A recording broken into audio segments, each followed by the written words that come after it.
So, good morning. I know everyone's hungover probably, but thank you for coming today. I'm going to try to talk slow because I am from a small part of the United States that we call like the South. So I have a bad like rah rah rah kind of draw anyway accent. So I will try to speak slowly. So my name is Shipley. I'm a developer evangelist at Red Hat, and today I want to talk about developing mobile backends for the cloud. One of the great things about the cloud is it's completely dependent on the network, and so we will see how well this goes today. So I'm going to quickly introduce myself, talk a little bit about what I've learned as a mobile development engineer over the past, how long have I been developing mobile apps? Probably 12 years, something like that. And then we're going to talk about a cloud overview, and then I will exit out the slides and just do live demos for the night. So like I said, my name is Shipley. My Twitter handle is @GShipley. That's the only thing that matters in life, is how many people follow you on Twitter. So you're welcome to follow me. My official title at Red Hat is a senior manager of product marketing, but really what I am is a developer evangelist. Does anyone know what an evangelist is? Raise your hands. Anyone? One person? All right. I'll start by giving you the USB key. So anytime, I'm a very informal guy. So anytime you want to ask a question, just ask a question and I'll give you a USB key or a t-shirt or something for asking a question. There you go.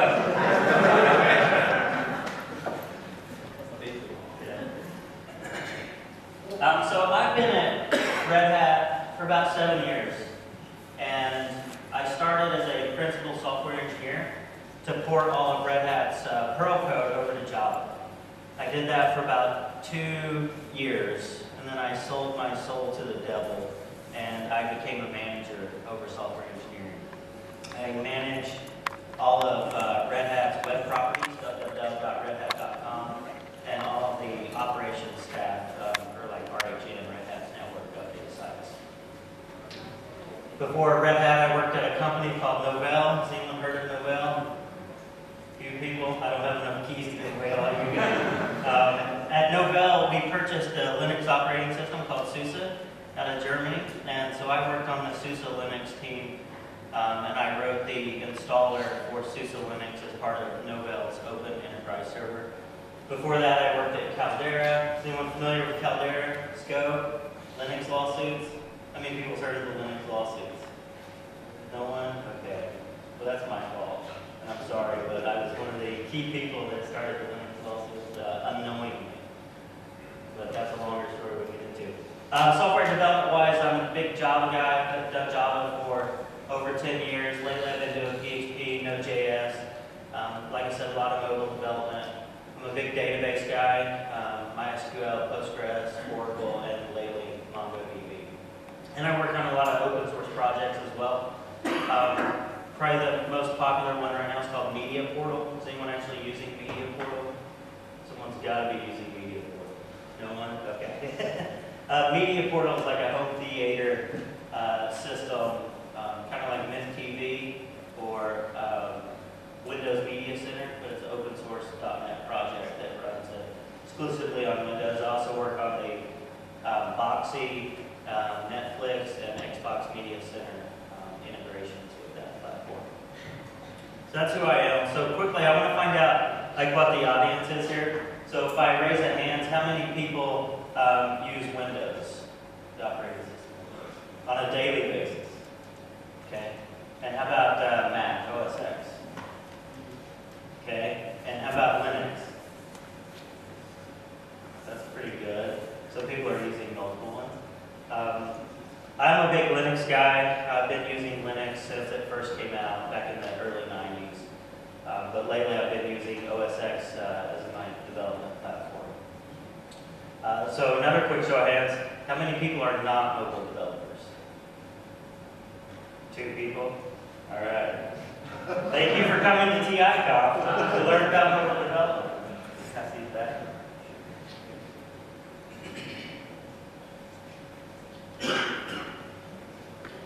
All right, how many people write back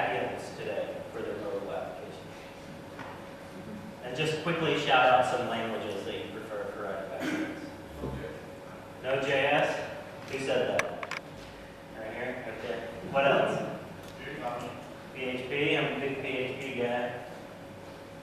Java? Anyone else writing? Ruby on Rails? Here you go. Python? That's never in the key. Okay. No one uses Python. Come on. Get out of here. Less than microframe. Flask is actually really good. It's really easy to create web services in Flask. So you get an additional one for being the only Python person still alive. No one said Perl. No. Okay. All right. So that'll help me kind of like gear the talk a little bit later. So I want to talk a little bit about my mobile development history, kind of the things I learned. My first job out of college in the late 90s, yeah, 1999, maybe 2000, was writing calendar applications for the Palm Pilot. You guys remember Palm Pilot, hands-free? And it sucked. I hated it. But that's when I first started doing mobile development. And, you know, I told you that I became a manager over software engineering, and I absolutely hated that because I didn't feel like I was staying technical. I still wanted to develop software. And so when the first iPhone came out, I decided to learn Objective-C and start doing native iOS development. And that was a real challenge for me, actually, because I haven't used C or C++ in a very long time, since college. And to go from Java to Objective-C was a bit of a struggle for me because I had to remember all of these things that I had forgotten that we take for granted, like memory management. And my first applications were just memory leaks. They would bleed all the time. I also had to get familiar with Xcode. How many people actually use Xcode? And how many people actually like using Xcode? I don't believe you. I do not believe you. Xcode is terrible. I hate Xcode. It's really hard to develop it. Well, for me at least. And I struggled with learning that environment as well. And so I wrote my first iOS application. Probably took me, I would say, 2 months to write it, probably working 40 hours a week. Let me actually see if the App Store really works over here. Let's see, iTunes. I cannot be held responsible for what is displayed on my iTunes.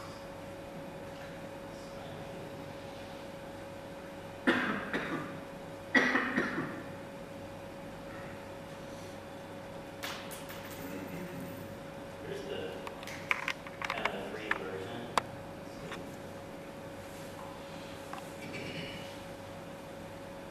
Here's one of them there.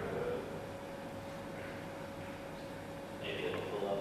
But it's a very simple app. Oh, you guys can see this. I don't know if I can see this, I guess.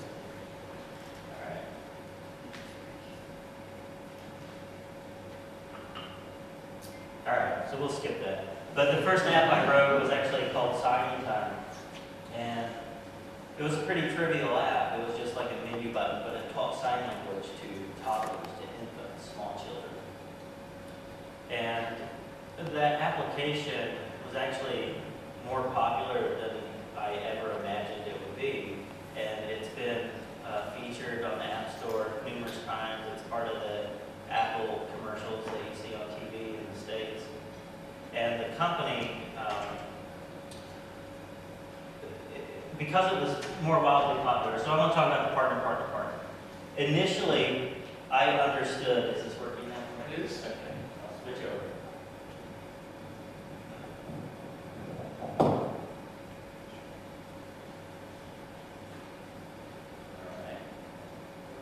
All right.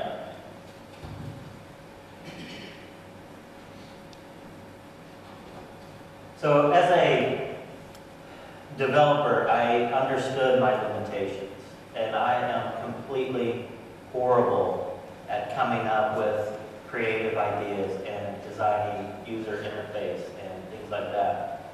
And I realized that weakness, and so what I decided to do was just to partner with existing companies. And so I would go out to the companies and say, hey, I know how to develop mobile applications. You have an established brand with established assets. I will write your application for free, and we'll sell it, and we'll do a split revenue model. And so that's what I did. I would go out to these companies, and we would do a 50-50 revenue split. And so all of the content was provided for them. They already had it. That initial signing time application I wrote, they actually have television programs on like Nickelodeon. You guys know? Have you heard of Nickelodeon? And PBS, which is like our public broadcasting station in the States. And so they provided me all the content, and I just wrote the app. And because the application was so popular, they wanted me to port it to Android when Google released an Android SDK. And I had no desire to maintain two separate code bases and to port all of these apps over to the Android SDK. So a few years later, Red Hat, the company I work for now, actually invested in Accelerator. I think we invested about $15 million into Accelerator, and so I wanted to learn this new platform, but I was very skeptical of at first because I always felt that in order to develop nice applications, you had to do it native. And so I took the Simon Time application that took me 2 months to write in Objective-C and ported it over using Titanium Studio and the Titanium SDK in a weekend. And it is very responsive. Would I develop 3D games in Titanium? Probably not. But for most of the applications that I believe people are writing, Titanium is absolutely a viable platform for us to use. And, you know, the promises, you know, same code base, but we all know that's not true, right? You have to still consider the different devices, and Android's a nightmare. You don't like developing and targeting Android because you're not guaranteed, like, what resolutions are available. With the iOS, it's, you know, 1 of 3 or 4 different resolutions, but with Android, who knows, right? So that was my original idea, and today I think that's also important because as independent mobile developers, we can't compete with people like Electronic Arts and these big studios who are investing millions and millions of dollars into a single mobile app. And so the way we, as independent developers, are being successful is developing 15 to 20 applications. The current application in the States on the App Store averages between $6,000 and $8,000 of revenue per year. So if you have 20 of those, you're doing okay. But the problem with that is that most applications today, our users expect some type of social aspect to it. They want it to connect to Facebook. They want to have a website associated with it, be able to use it on multiple devices and share information between their friends and family. So because of that, mobile development has really changed over the last 2 or 3 years, is that now not only do we have to develop a mobile application, we have to develop a back-end infrastructure in order to support that application, to store the data, send it, retrieve it, publish it out. And so a lot of companies have gotten into the mobile back-end game, and Accelerators included with their ACS. And so ACS is really cool if you want to just do, you know, images and user authentication, and now they have the node ACS. But how many people are actually writing custom backends for their application? See, I would suspect most of us, at one point or another, are going to need some custom code behind our applications, and that's where OpenShift comes in. So another good idea, before I move on, talking about the partner stuff, one of the other ideas that I found to be successful is to approach companies and write their application for free. Okay. Anybody is connected. Not to be the White House go for the speakers, please don't use it. Okay? There are some nice devices. Maybe my demo will actually work. So I started going to companies. I said, I'll develop your application for free, but we should also give it away for free, and we shouldn't have any ads. But in order for me to make my money back, you guys pay me 5 cents every time someone downloads it. And so that's been really popular and very advantageous for me because if it's free, people will just download it just to try it out, and then they would give me 5 cents every time someone does it. And so that's another model that I have found to be successful in order to compete with other companies who, like I said, are literally putting millions of dollars into a single application.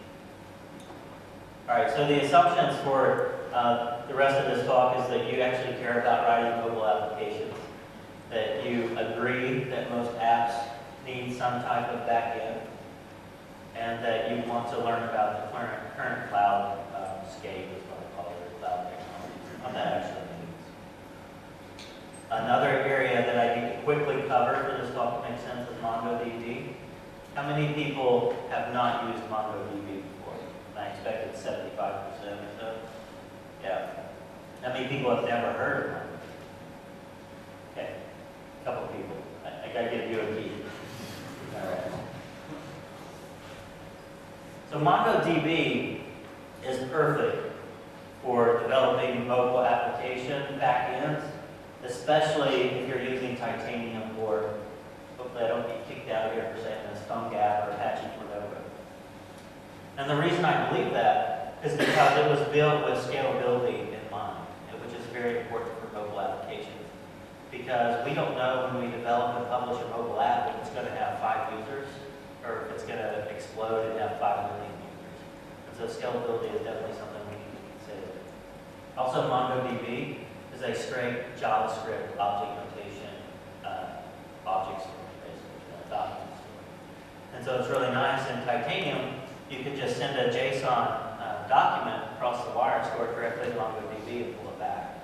And traditionally, if you're using like MySQL or Postgres, you have to use some type of object relational mapper to translate, join all the tables, translate it back into objects, serialize it, push it back down the wire, and parse it, and attach it to your JavaScript. So MongoDB is great for developing mobile applications.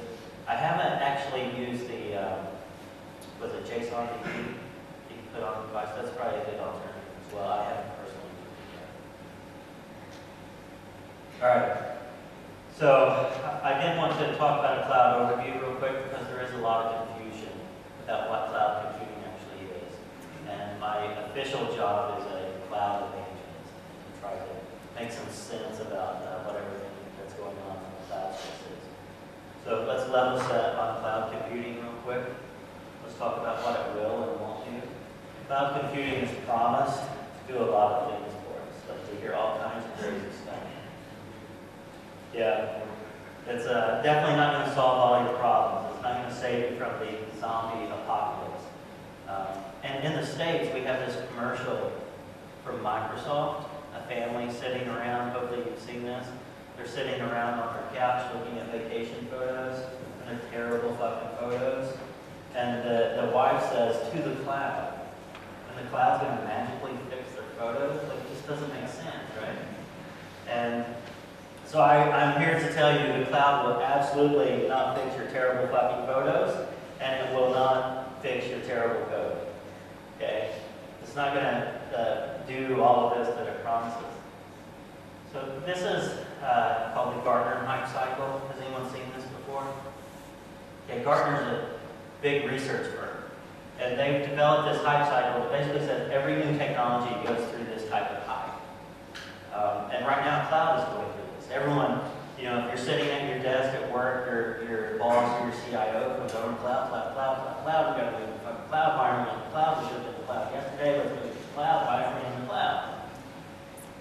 And that's because all these CIOs and CEOs are talking about cloud right now. They don't really understand the benefits of it.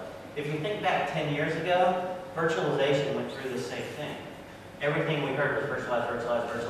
We have to virtualize. Oh my God, we got to virtualize everything, right? And everyone was talking about it. And so it was way at the top of the hype cycle.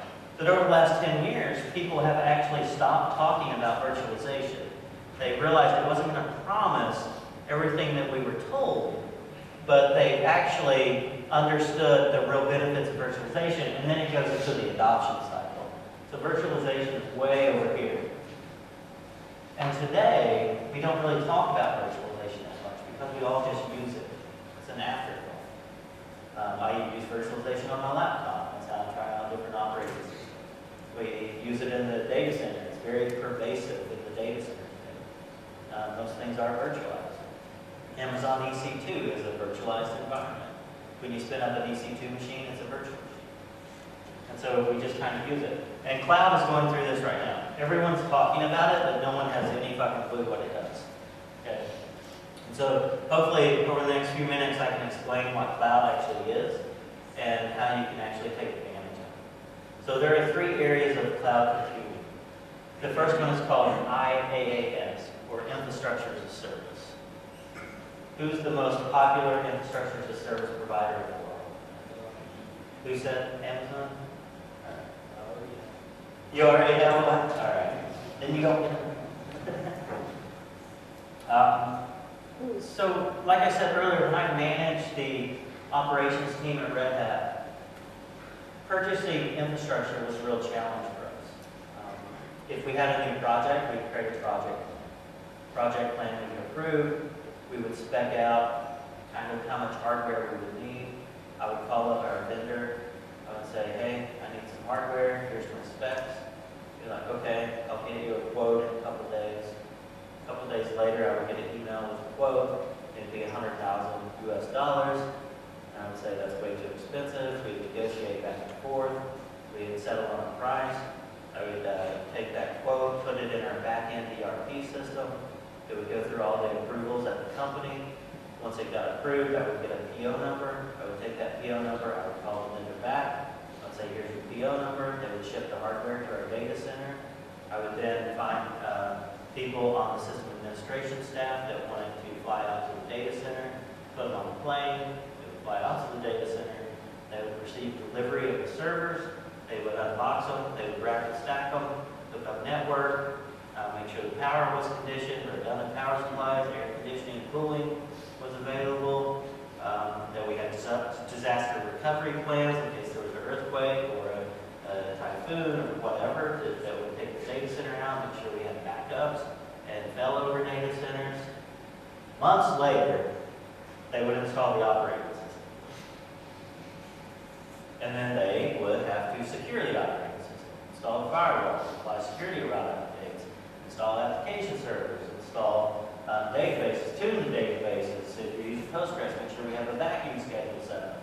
And this endless thing. And God forbid, if I missed the quote and we actually needed an additional server, whole thing again, right? 2 months later.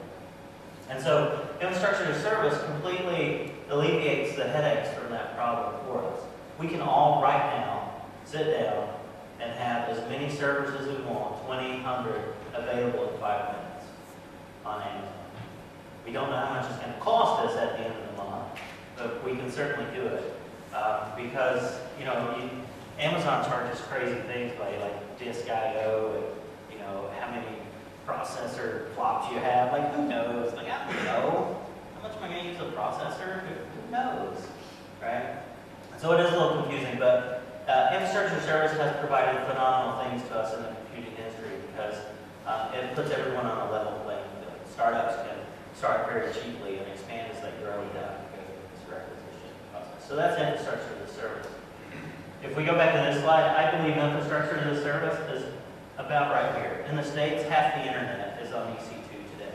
Like Netflix and Pinterest and all of these large companies are actually already using Amazon EC2 and infrastructure as a service. So with infrastructure as a service, to recap, the only thing that's provided to you are the servers. You still have to provide everything else, your operations staff, your maintenance of the operating system, your software, your updates to the software, your application server team, and you still have to bring your users and your data to the table. The next piece of cloud computing is called software as a service. Probably the most popular, well let me ask, who do you guys think the most popular software as a service today is? Absolutely. For corporations, it's Salesforce.com.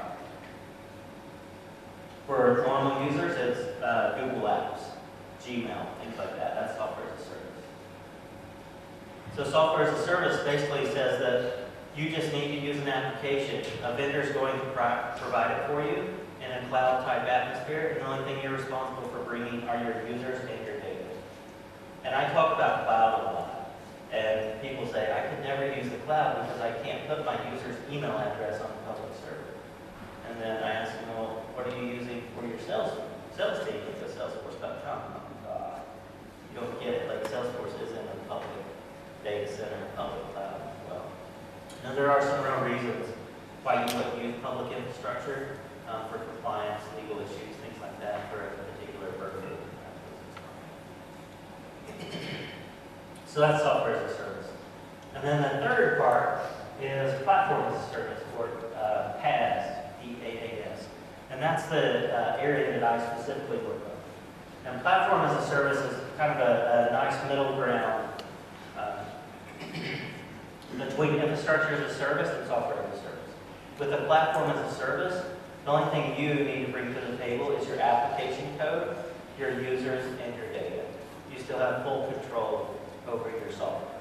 And you can write your own custom software, you can use pre-built packages, you can update it whenever you want.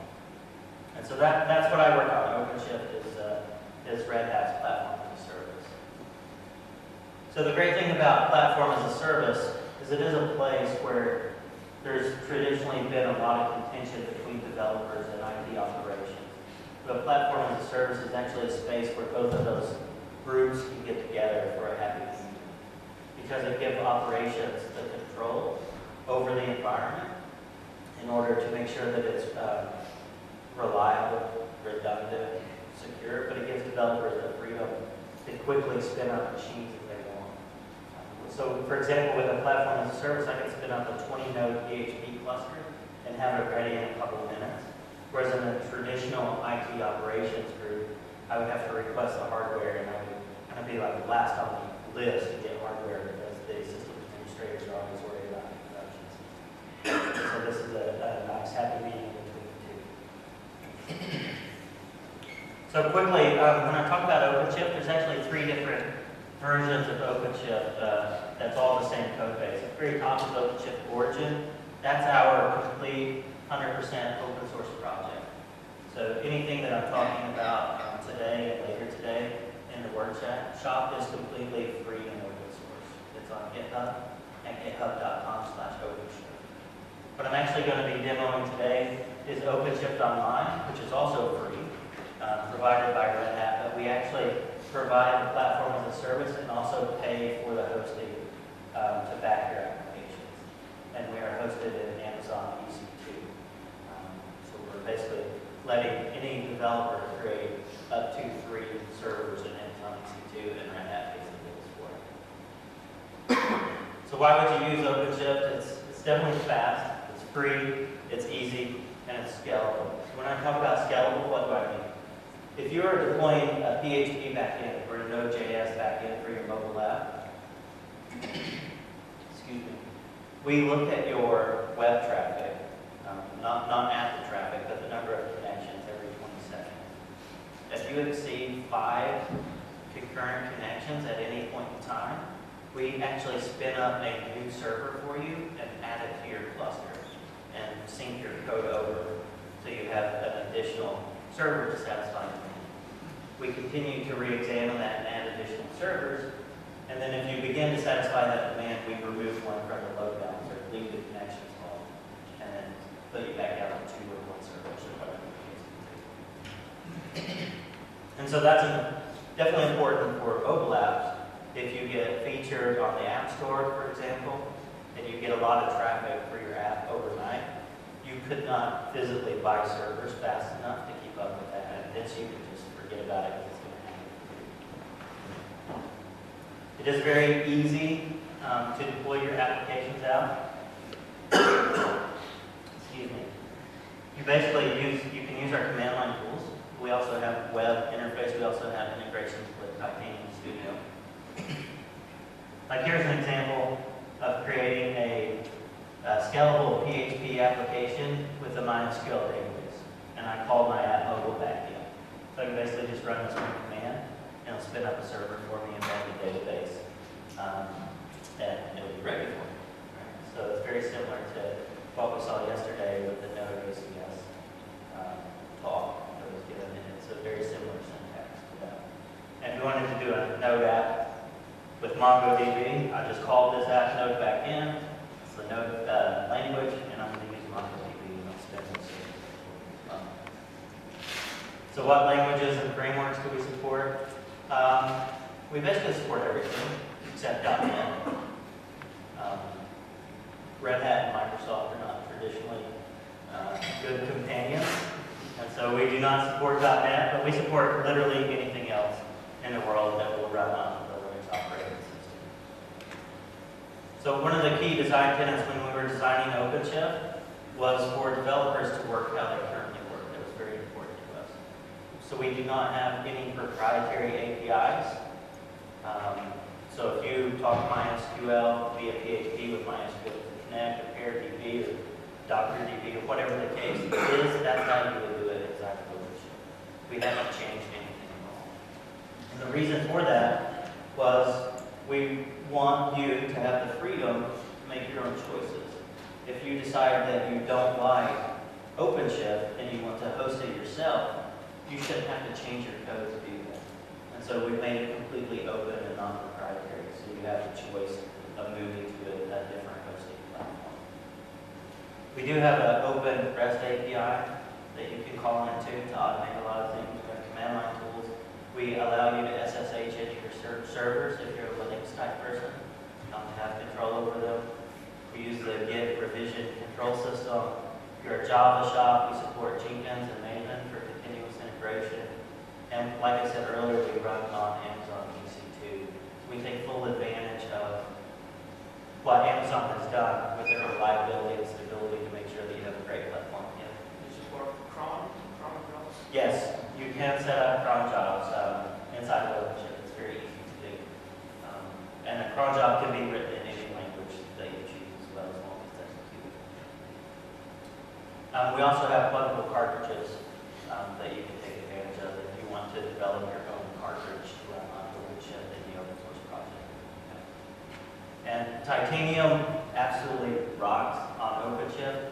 We have been close partners with Titanium for AppCelerator for several years now. AppCelerator maintains the OpenShift plugin for Titanium Studio.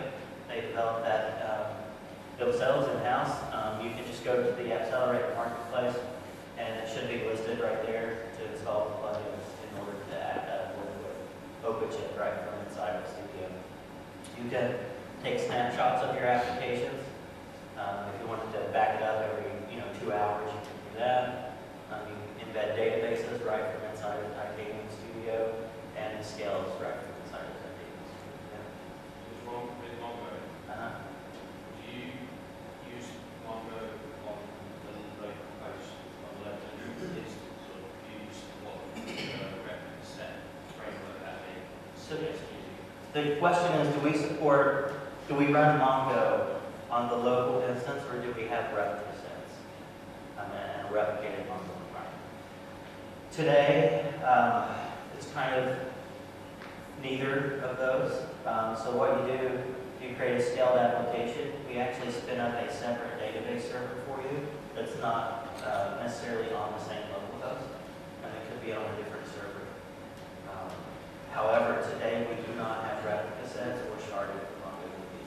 It's something that we're working hard on and hopefully have very soon.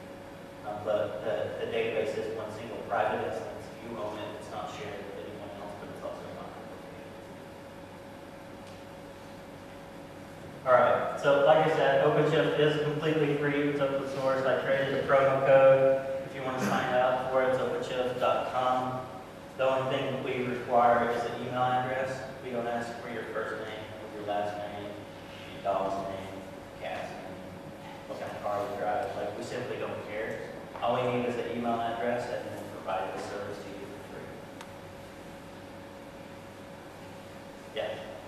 Hey Grant, does Red Hat offer the same capability, but not for free for an organization that's looking for this as a SLA type hosting service?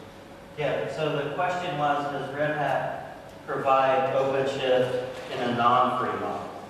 So, for example, if you didn't want to deploy out to the public cloud and you wanted to use, if you're a larger company and you had OpenShift locally with support SLAs, guaranteed uptime, things like that? The answer is absolutely, and that's where we make our money on this, and that's how we would provide it for free. Because normal people, we can't afford that kind of stuff, right? And so we have a project called OpenShift Enterprise. I'm going to throw this, hopefully I don't get any number. There we go.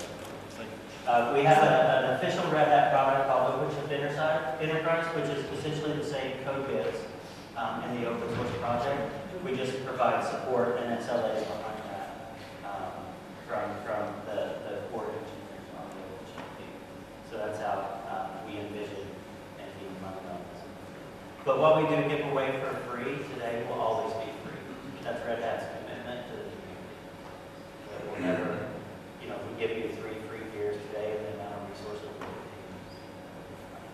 give you. If you wanted to scale up beyond the 3 free instances, later this year we will announce pricing plans for a public cloud. And I believe it's $42 a month for up to 16 servers that has SLAs and support. All right, enough boring stuff. I only have 5 minutes.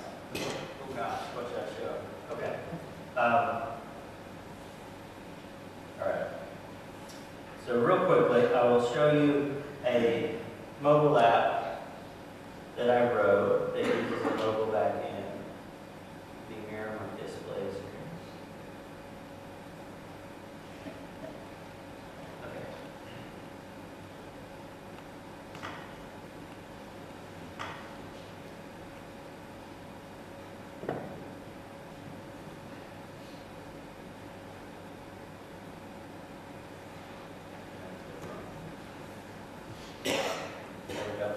So I was going to Brussels about 8 months ago, and I didn't want to look like a dumb American tourist going to a pub and ordering beers and not knowing what I was ordering. So I decided it would be cool if I could write a quick application where I could search for beers and read a little bit about it and order intelligently when I'm at these pubs. And so I was talking to other guys on my team, and they said, yeah, that's a cool idea.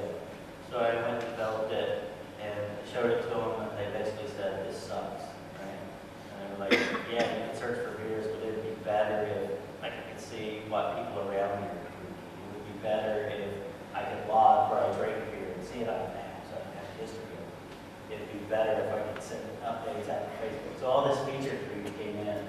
And so I went back and modified the app a little bit. And I'm quickly running out of time, and just, where's my iPhone simulator? I'm missing it, you guys see it? To launch a sometimes.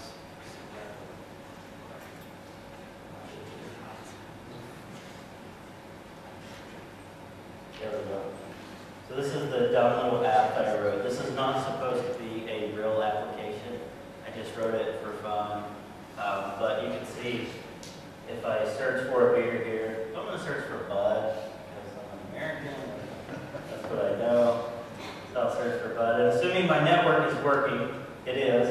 That just made a REST call via JSON out to the OpenShift backend servers running in Amazon EC2 and return that data set back. And it's quite a lot of data because I have all of the beers, like here's Red Bud.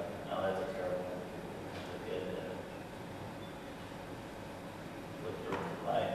So for basically hundreds of beers I just returned, I have the beer name, the brewery, and information about it, and I can select to drink it.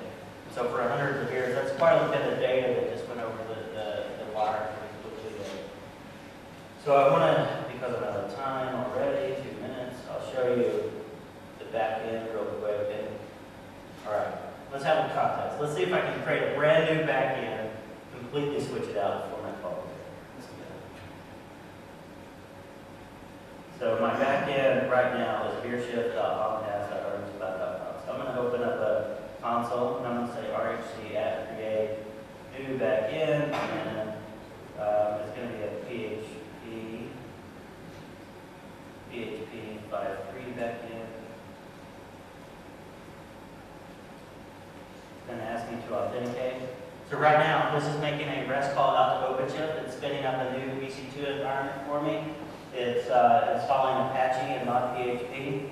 It's going to install and configure the SE Linux policies, which is what we use to segment user data. Linux control groups, PAM namespaces, which is what we use for polyinstantiation of directories. It's going to set up a private Git repository for me on my OpenShift server. It's going to propagate DNS out worldwide for me, so it's available instantly. You don't have to wait for your DNS to propagate. And it's going to clone the backend source code. Normally, by the time I'm done talking, it's finished, but we all know the Wi-Fi here sucks. So hopefully I'm not dropping packets. Let's see if I'm dropping packets.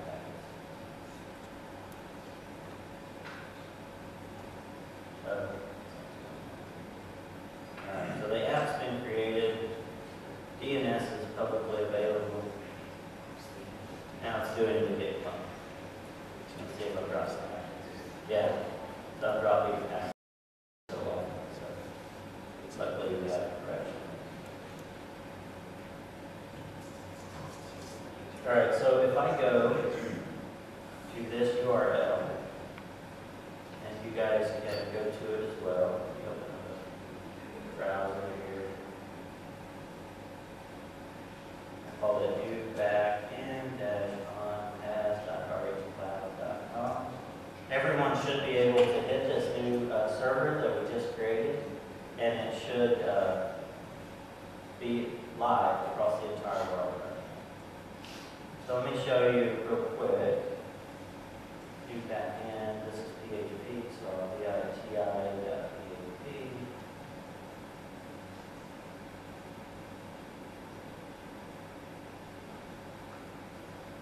I just added a new file. I'm going to add that file real quick.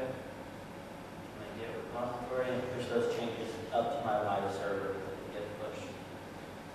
And I'm already over by a minute, so we'll look at this. But if you want to learn more about mobile backends, I'm pretty flexible in the afternoon talk today. We can do node.js, we can do PHP, we can do Java. We can talk about the internals of OpenShift if you're more of a Linux person and want to know how we've made this happen. We can talk about the internals. So I push that change up, so let's see if it actually worked. I go to my app, and PHP. We can see that this is up and running. So all I need to do is deploy my mobile backend source code, just with Git, to this new application, and then change the this endpoint to point to new backend, and then we would have a brand new backend for our mobile application. So, that's how quick and easy it was. You do have full control over the OpenShift environment. And like I said, I will be giving an impromptu session later today if you want to come and learn about, whatever. We can just keep it unconference style and do whatever we want to do in that session. But that's all I had. I appreciate you guys having me out here. I'm excited to see such a huge audience for Titanium and mobile developers. Because I do believe that tiConf is a great platform given the pains that I've learned over the years with mobile development. So thanks again for coming out.